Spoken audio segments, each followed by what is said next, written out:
We have Uchhwash with us, which literally means excitement. Let's see how far we can excite him. EPR or ARF?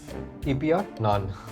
None. That's a great answer. 70% consumer, 30% producer. Where do we need more efforts? Segregation. दिल तो बोलता है denims लेकिन जाना पड़ेगा खादिम्स के साथ. Conundrum. Just take note of it. Conundrum. চলছে. I mean, there is nothing after that. It's the end. So Dead end.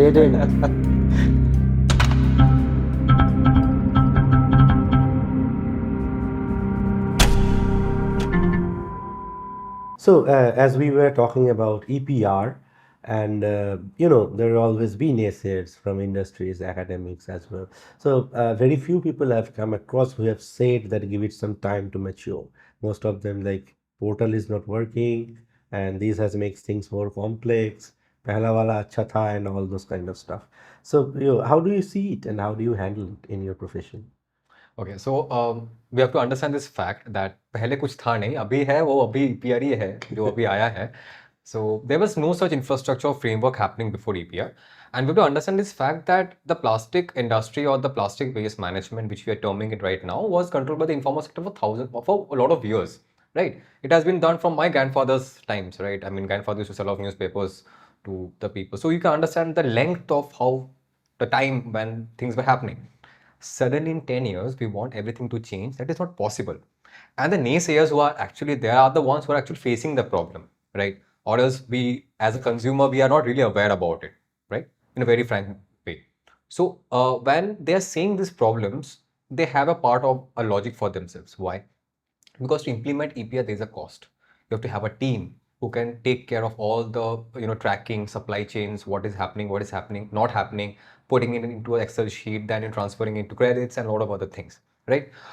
There are a lot of framework problems. Like if I want to have a recycler with me who will recycle my products, I mean, that recycler is very less, or maybe the amount of brands who are associated with the recyclers, now he cannot accept anymore from you, right? So there are a lot of such problems. Awareness is a problem, supply chain is a problem, demographic is a problem. So there are a lot of things which is there in an EPR process, which a producer or in a short, which I say PIBOs, producers, importers, and brand owners face while implementing EPR, because they don't have that technology or infrastructure or guidance or recycling facilities, which is needed to complete the process, right? And moreover, I think that again, if I bring the CSR thing, in CSR, people see brands are like, in CSR, brands really don't promote their products, they promote the cause, right? They are not allowed to do that.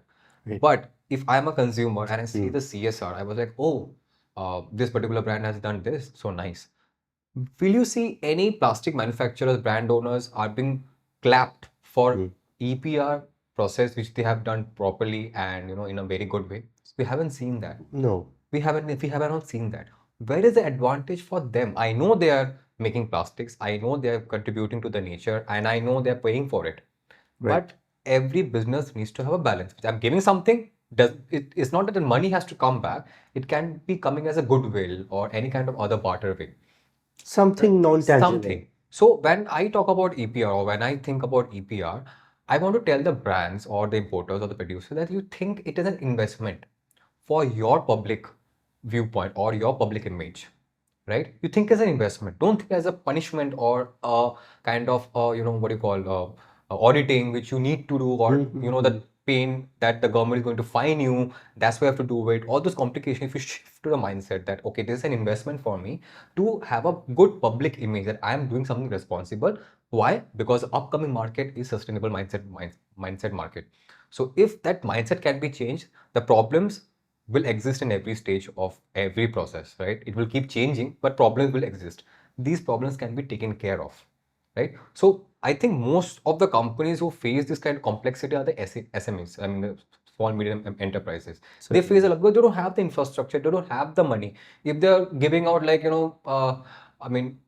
plastics, I mean that's what the profit they're doing in a competitive market. They have to pay again to take those plastics back. I mean, how then they are surviving in the market? So a lot of things are there. I'm not going to blame anyone single-handedly. Everybody is right in their places. It's just that we have to give some time and understand that how this process can be more efficient.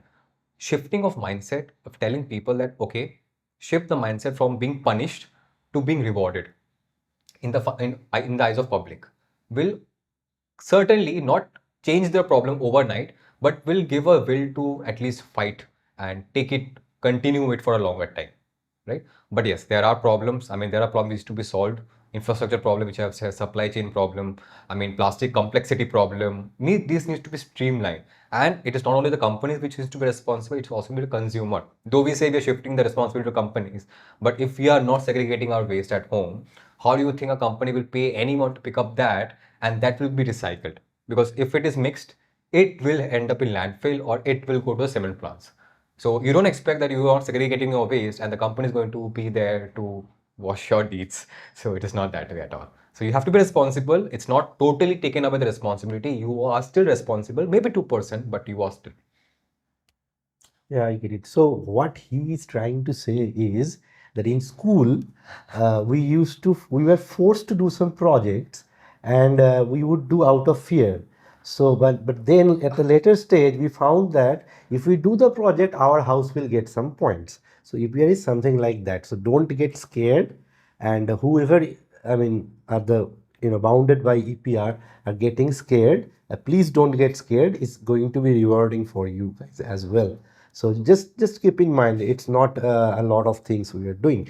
And as we were saying in the very beginning, there was nothing before, and now EPR has come, and I think that's a very good sign. As we say, "Nai mama theke kana mama bhalo," which literally translates to, is that having a nickel is better than having nothing. So yes, I think we should give some time to EPR to mature as a tool, and have its own perks in terms of the Indian scenario, because it's a very, very Western concept that Yes, we have. yes, So I think we need to Indianize it Indianize it a bit. a bit Yes, we as have to well. understand the customers. We have to understand the people. And technically speaking, I think supply chain sustainability is the key factor here, because Yes. all the certifications, all the stuff, as you were saying, like I have a partner and I cannot deal with them anymore because they might be lacking some sort of, Yes.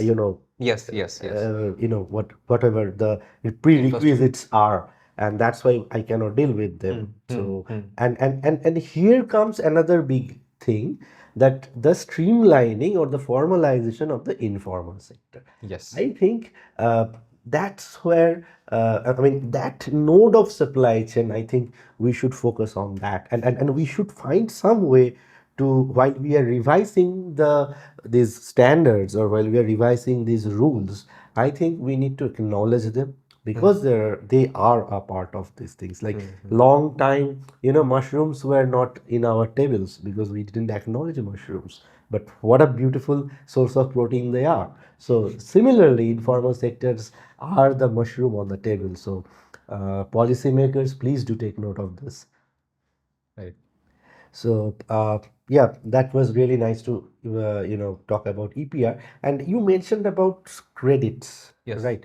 I'm not very much aware of credits. I'm aware of carbon credits. I mean, what are EPR credits? Are they similar, or how that thing, like, I mean, how that works? Can you give a little sneak peek about that? So if I'm talking about credits, it's a measuring instrument through which we are measuring how much our organization has actually contributed in offsetting or recycling. When I say carbon, it's offset, and talk about plastic as being recycling, right? So it is a way of calculation, right? This amount of credits I have received. So the amount of plastic the producers or the PIBOs are generating, they have to take it back. So they have a sales and a purchase list, which they are actually converting into the amount of plastic which they have given in the environment, and they are taking it back, which is calculated in those credits, right? In those credits. And those credits are certificates which the recyclers have. They sell those credits to the brand owners or the PIBOs. In return, they are getting paid. So in that way, they are boosting the economy. So credit is a way of a certificate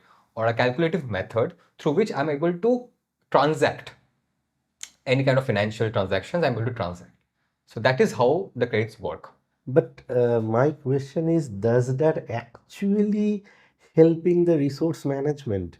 I mean, by saying resource management, I'm saying the resource valorization or the resource recovery. I mean, how that index is getting boost through these credits, or is it the darker side of the moon? There is a darker side, obviously. When it comes to waste, there is always a darker side, which is much darker than the brighter side. Obviously, the responsibility is on the frameworks and something like that. So I would say was something that I went to a recycling center to audit about their place and all.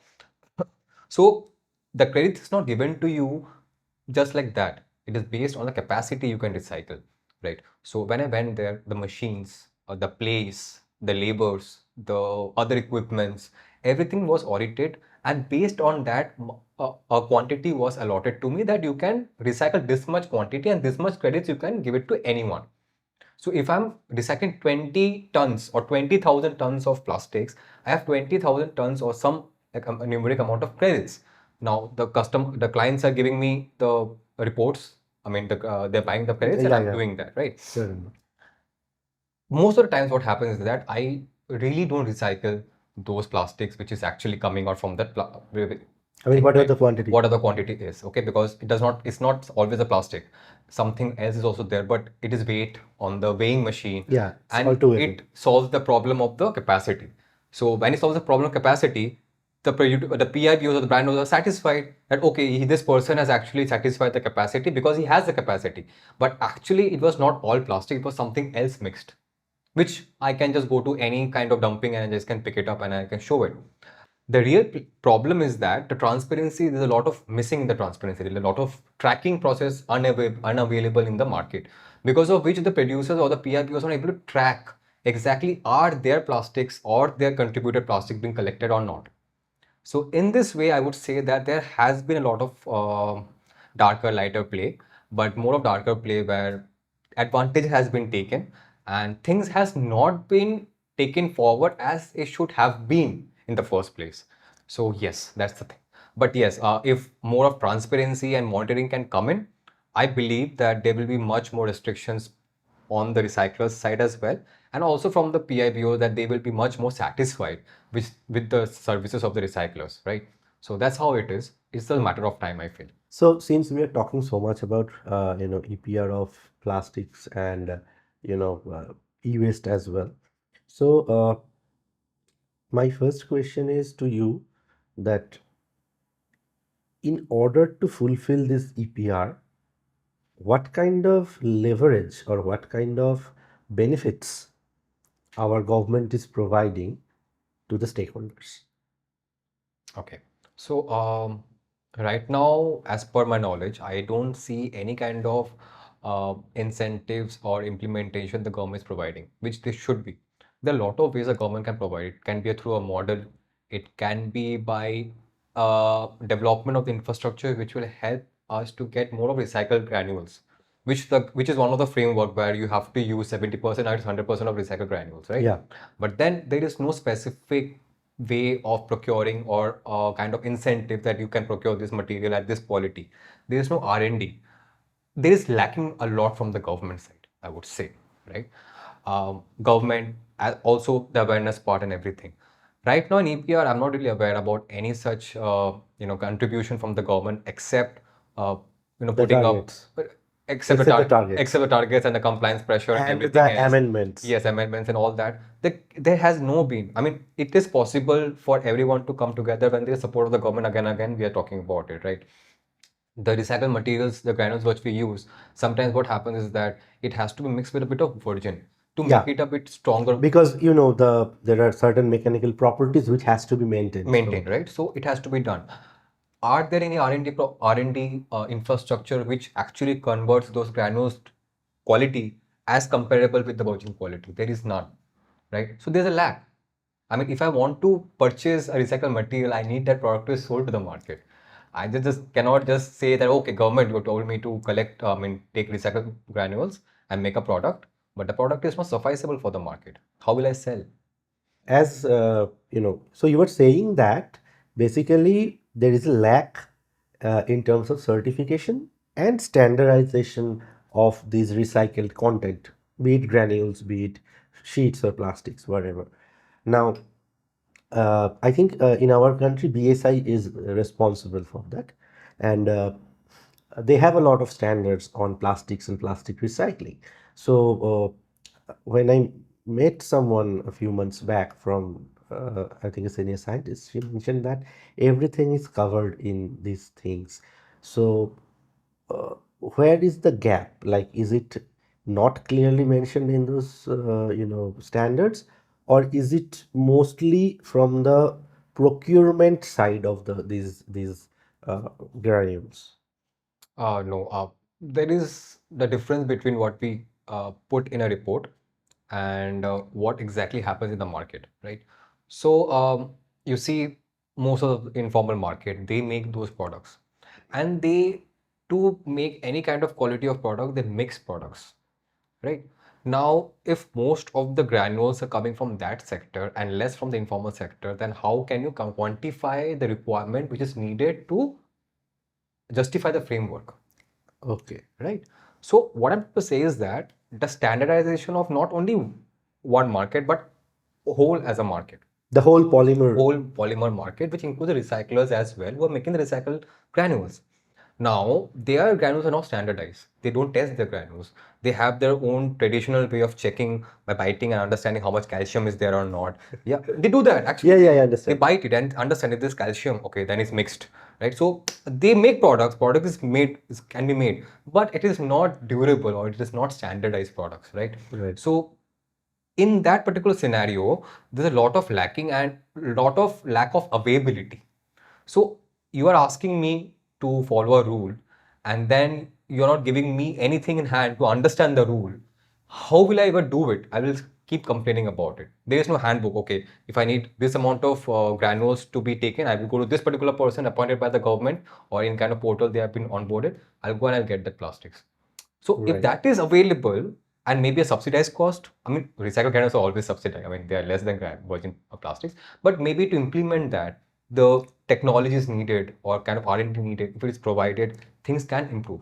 And it is not about plastics. The EPR regulations also takes in consideration of the bioplastics, which is Bioplastics, yeah. plastics also there. Also talks about the plastics which can be upcycled Upcycled. into a lot of new products. So the focus should be there as well. I mean, if I am making a product, I should make sure that product is viable to the market. It's not only about people pleasing material. I cannot just come and say, oh, it's a nice product and money just comes in. No, I have to buy that product. If I'm not able to buy that product, it's not happening. So those kind of support positioning or maybe a marketplace where those only particular products can be sold off can be a big boost to those homegrown people who are trying to bring some sustainability into the market, right? And also taking a subsidiary cost, I mean subsidizing the cost can boost a lot of industrialists or homegrown brands to come up to the market and make it a very much viable products out of there. Right. There are a lot of things, and most of the technical problems are there. Supply chain demographic is there already. I mean, we have been repeating it again and again, but Yeah. it is something which is already there. Other than that, this should be available, which is there already. It should be made available in a proper way. So I think, I mean, from what I can gather from your perspectives, is that we have the technologies somewhat at hand, and we have this policy framework of EPR, but we don't have a holistic science policy framework to support the overall, sustainability ecosystem. Right. It's like I would say that key very simple example. Like I was in class 12, I'm studying about commerce. They say that key if you go and sell the product to the buyer, you earn money. But they don't say that the buyer asks you to come after lunch. They never tell you the buyer asks you to come after tomorrow or follow up karo, ye karo. They don't say all that. That is the real part actually. So Exactly. what you have, the documents which says is true, not wrong, but it is not exactly justifying the real life scenarios. That ये ठीक है, this composition is correct, but the requirement of the composition is coming properly or not is not being done properly. So there's a lot of hell and heaven difference in that particular space. Right. So yeah, I also agree with him, and I think it's time for our researchers to come out in the field from the laboratories. So come out in the land from the laboratories and explore a bit more, and give us, or gift us, I would say, live case studies. And I think the policymakers should consider these sort of case studies before coming up with a final or a draft of a policies. I think that could be one of the key changes, or one of the key things that can bridge this gap, because like we have a gap in industry and academia, similarly I think there is a gap between the scientific outputs and the kind of policies we are making, or the policy framework we are making. So the science policy framework, holistic frameworks must come into the picture, and it is very, very essential. Right, right, absolutely. And from this, I'll come to a little bit of a technology part here. So, in the very beginning, you said that a lot of plastic is not recycled; things are downcycled, and you know, all these kind of stuffs are happening because of the lack of microns, or less micron plastics are there. The quality of the plastics. Now, of course, they either they're landfill or they're burned in a cement kiln.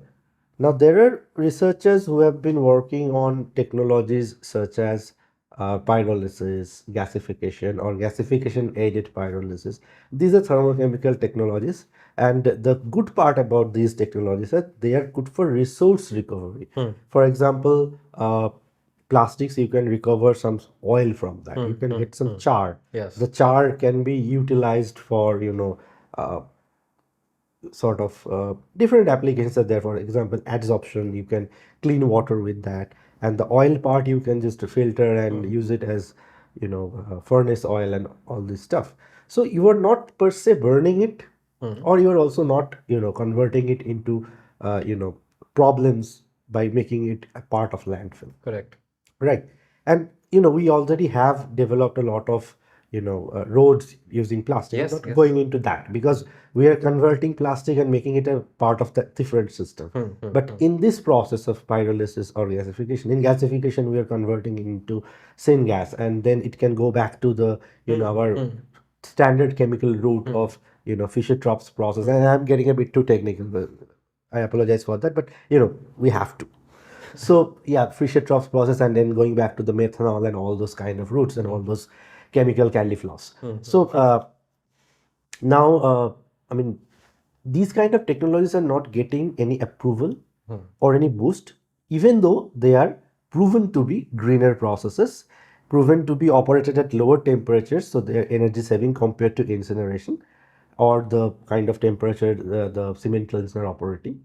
So why this kind of comparatively, I won't say newer, comparatively, eco-friendlier versions or greener versions of these technologies are not coming to the forefront? Is it the lack of the researchers, or is it the lack from the government side, or is it also the dissatisfaction or the issues with the industries? So where do you see the problem? Okay, so basically what is happening is that when we talk about pyrolysis, so it is a forefront process where we're generating energy and we're trying to, sum up the whole waste into some other substance, right? Yeah, and the best part is that you can put any kind of waste. Any kind of waste. Just it has to be dry. It has to be dry, right? That's all. So the problem, I'm telling you a recent example. So I was studying about Ahmedabad, where it is somewhere where it is actually doing a good job, Ahmedabad. And also there has been a lot of talks about this particular pyrolysis plant, which needs to be set up, waste to energy plant, which needs to be set up. Now the problem is that it's good that it's setting it up, but they're lacking waste.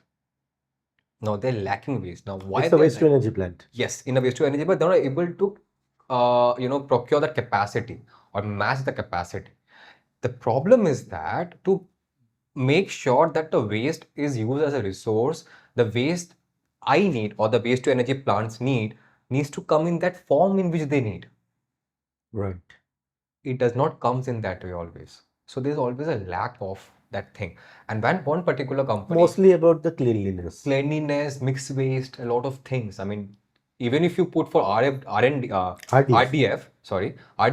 there are a lot of rules you have to understand. You cannot have cloth waste or anything else. And it has to have a proper moisture. It has to have a proper microns, the shredding part. A lot of things needs to be done. Then only it can be used for RDF. Yeah. Right? In the same way, for waste to energy plant, when a company is not getting waste or it is not being sufficeable or the quantity is not being sufficing, the process is not running. The process is not moving forward. And moreover, it is the idea of waste to energy is coming new to India. There are companies who are trying to put it forward. It is taking some time, but with the proper regulations and things coming forth, and obviously the results which is happening with the existing plants, the government will obviously push for that. Because if you see for, I was looking at this particular country which they have zero waste. I think Singapore, I think. They have zero Yeah, waste. Japan is also Japan also. opposite. They have zero waste. They use it for energy. They just don't have any waste. Everything systematic. Even Sweden as well. Sweden, exactly. I was talking about Sweden. Yes. So they are using that to create energy. Electricity, they're using it. So most of recyclables have been taken care of. But that is still incineration. Yes. But they were not recovering any sort of, like resource out of it. For example, if you consider electronic waste. So if I pyrolyze electronic waste, say mostly the printed circuit board part. So usually what is it? They shred it and then they send it to some other smelters. So the resin part or the siliceous part that is burnt off, and it's obviously at higher temperatures. So all they get is some slag, some metals are there, they're coming from slags. And if possible, they recover it. Mostly it's ignored. But if we go through the pyrolytic route, I can control the temperature. And when I talk about, say, printed circuit boards, there is no chance of, contamination. Right. Of course, yeah. So you just, uproot the electronic components, cut it into pieces, you pyrolyze it, you recover the oil. One problem is handling with the oil. That oil is a bit thicker. So you need to wash the lines. That's the only, operational issues I see. And then for the rest of it, you do some mild mulching and sieving. You can easily recover the metallic part, the, this glass fiber cloths, and there is char. The char you can do whatever you want to Yes, do it. yes. And the glass fiber can be used for cement making as Cement- well. cement. So Sand for basically. so and you can operate in as less as 350 to 400 degrees centigrade, whereas in incineration you have to go up to 800, at least 800, 800 plus. So I am saving energy for about, like half the temperature, even less than that. If I can achieve something that is more resourceful, so why not? People accepting it. My personal take is like people are not aware of this, and somewhere government, the voices are not reaching the government somewhere. That's my personal take. In the first episode, we had one, expert who has been working on pyrolysis, and she mentioned that there is a lack of policy in terms with pyrolysis, and people think that supplying energy from the outside might not do the cost benefits and other stuff. But again, when you are investing in a treatment technology, we'll always see in incineration, what are you recovering? Nothing. It is Nothing. So everything is going to waste. Yes. But if I can get something with less energy, why not doing that? So that's my take, and that's what she mentioned. And what do you think about it? So I think more of about is the policy. I obviously that I understand that, and lot of way I think it is the way the waste is coming in. Okay, that's still a problem. And recently, as I've told, like there is I was talking with the person, and this particular article came in where the company who has set up the plant is lacking that amount of waste which they need to run the systems, right? So until and unless I feel that the policy is in one place, and also the way the plastic waste or any kind of dry waste is coming to us is in a proper way, I think the system of pyrolysis will take a bit more longer time to get implemented full-fledgedly. Though it is a very good process. I will not say every project is a perfect one. There can be something, but I see it's a better process than every other process to deal at a crisis where things are way out of your hands, and in a better way there has to be some kind of deliverance in providing the materials in such a form which can be used by these particular factories and create what is needed to be created. So if I'm a customer and I need to be aware of the fact, the only thing I need to be aware of, or not about waste to energy plant or not recycling plant, but how I'm going to dispose of my waste. Everything starts from that. And till the end, for the waste to management plants, it is new in the market. It takes time in India to get something of such hold. Waste to energy plant is there. We're also lacking in infrastructure which is already existing.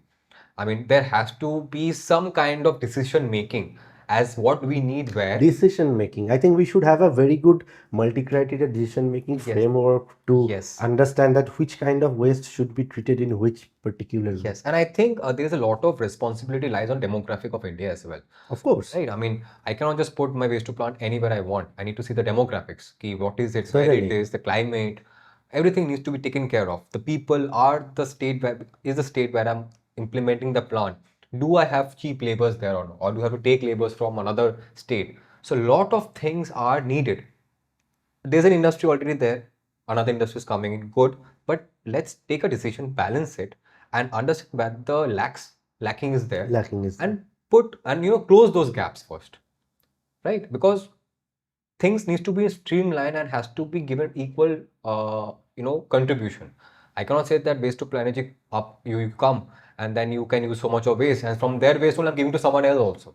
So how that person going to survive? So everybody needs to have a proper share of their demands. So we need to streamline that part. That's what I think the waste to energy plant is actually lacking in India. So basically, I mean, through our discussion, I think one point that is coming back, I mean, we are just circling around and around and around, and it's that awareness.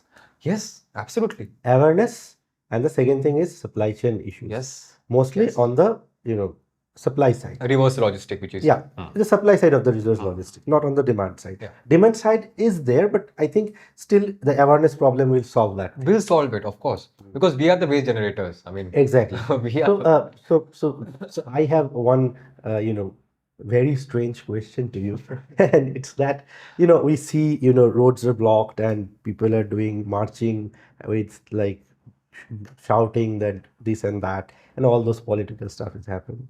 So what if we just do a procession on for creating awareness? How this idea sounds to you?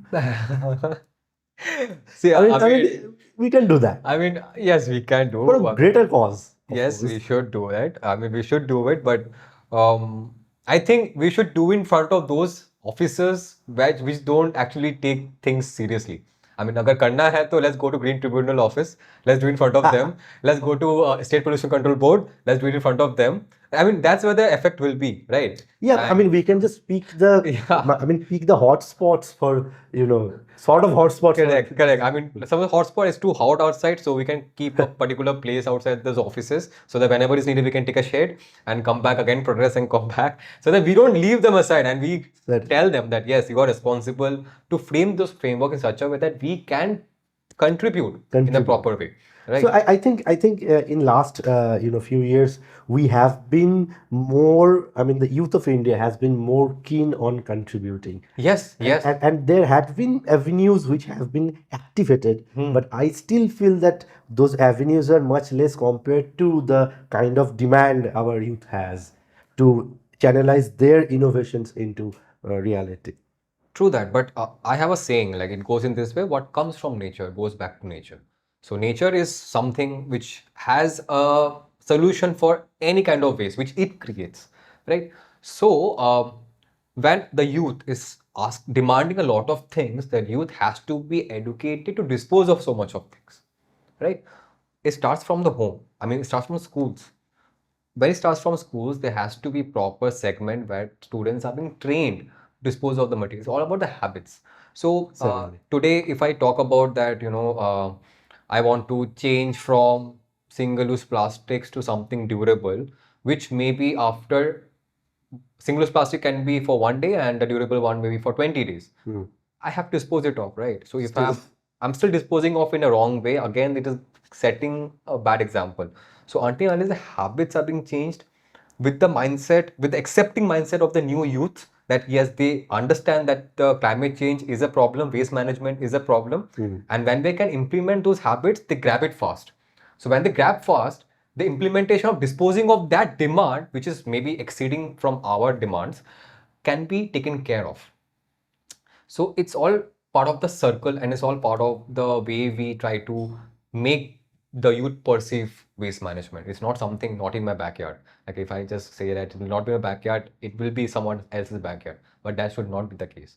It's our waste. And that's I think the youth should learn from Dexter's laboratory. It was literally in the backyard. So start saying yes in my backyard. Say no to the NIMBY syndrome. So you want to have a laboratory, choose your backyard. And that's the best place to start.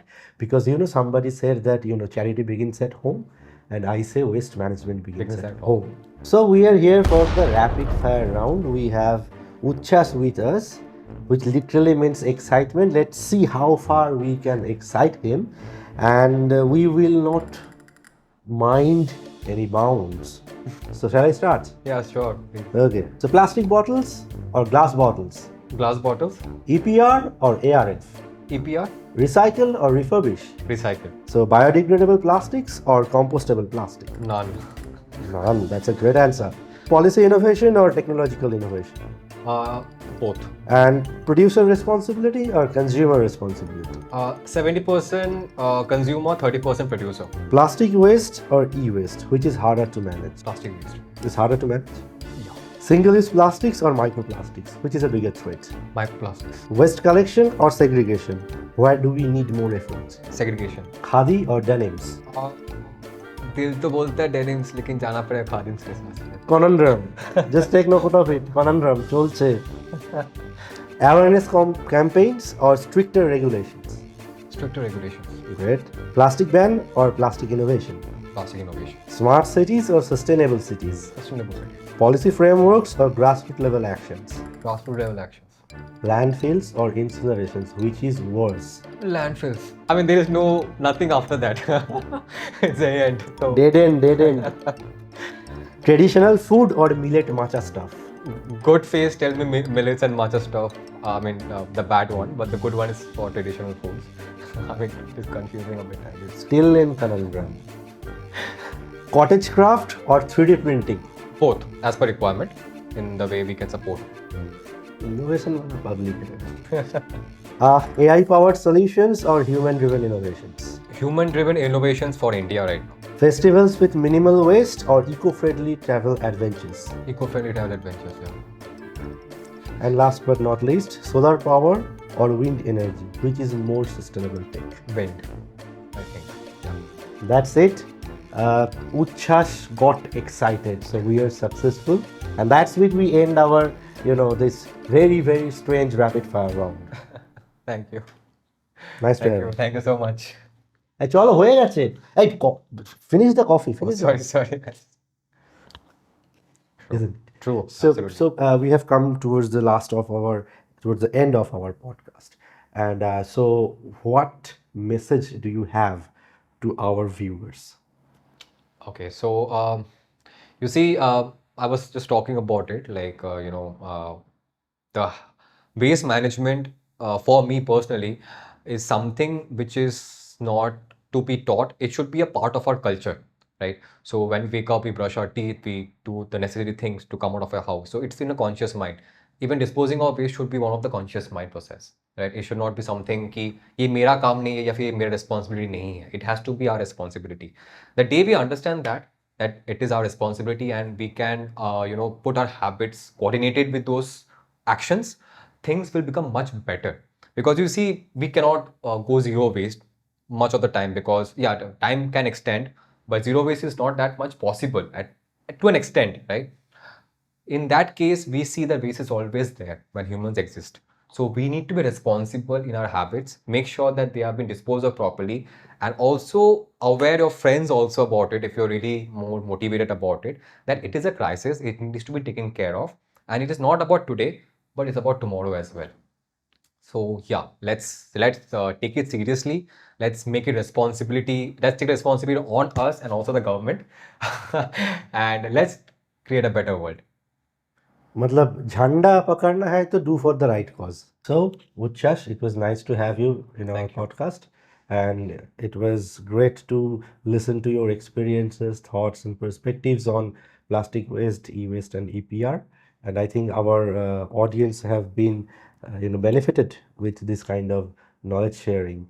And thank you so much for giving your presence in this podcast. Thank you. And we have very little gifts from our side. we come to the end of our second episode of the Sustainability Conundrum. Stay tuned for the third episode on Textile Waste EPR. Keep the sustainability alive in you. Don't forget to like, share, and subscribe.